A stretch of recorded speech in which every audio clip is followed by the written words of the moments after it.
Peace and good to the St. Anthony Shrine extended family. My prayers for a blessed Lent to each of you. One Lent, when my nephew was still a toddler, his parents brought him up from North Carolina to visit his grandmother and his uncle, Brother Jim, for a long weekend.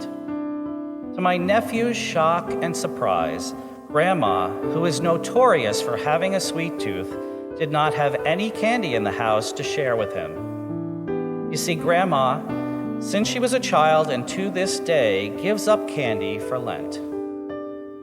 Never one to pass up a teachable moment, Grandma and yours truly sat my nephew down and talked to him about the season of Lent and the Lenten practices that Christians observe: prayer, fasting, and almsgiving. He seemed to get the first two pretty easily. He told us he always said his prayers before bedtime, and while he thought it impossible to fast from candy, not eating lima beans, fish sticks, or his mother's chicken a la king would be a great idea. I don't remember much about his reaction to the idea of almsgiving because it was greatly overshadowed by his hilarious and very cute attempts to pronounce the word itself that left his grandmother, my nephew, and I crying with laughter. Admittedly, it's a big word for a toddler. After repeated coaching and many attempts, the closest my nephew ever got to the correct pronunciation that weekend was to scream out, "Almsgiving," and hold both his arms out wide open. When he did that, Grandma and I would take turns giving him a big hug, picking him up off the floor and twirling him around in circles until we collapsed from dizziness. I recall this sweet memory of my nephew at the beginning of Lent every year. But this year, it seems like we could all use an experience of being hugged by someone we love, to be picked up and spun around until we explode into fits of joyful, spontaneous giggling and exuberance, like when we were children. It's been a very tough year. To me, the imagery of almsgiving as a hug fits with how we share love with one another. While we know that the act of almsgiving is donating money or goods to the poor and performing acts of charity for others, it is equally important to remember that almsgiving is a witness to our fraternal, our familial bond.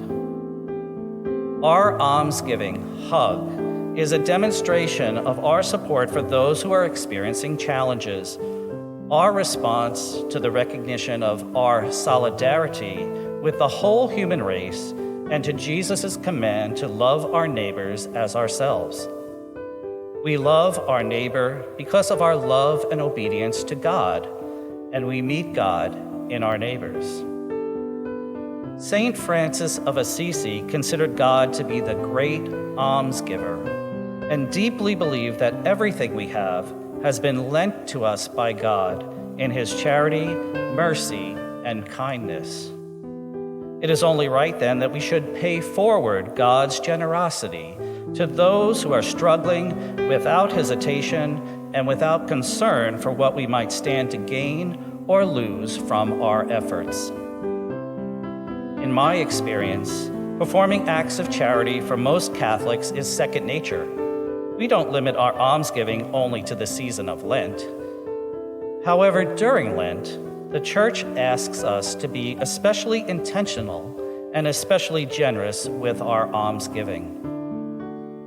This year, almsgiving will likely prove to be even more challenging given our circumstances. Many of our sisters and brothers have been hard hit by the economic consequences of the pandemic, and direct volunteer opportunities have evaporated in some ministry areas due to understandable safety concerns. This year, almsgiving might look a lot less traditional, but needn't be any less impactful.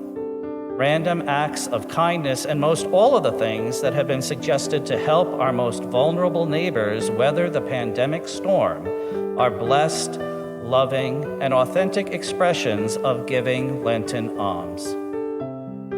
Anything we do out of love for God and neighbor is on the table. So pray today about how you can best use your resources and your creativity to make a difference in someone's life this Lent. And may God give you peace.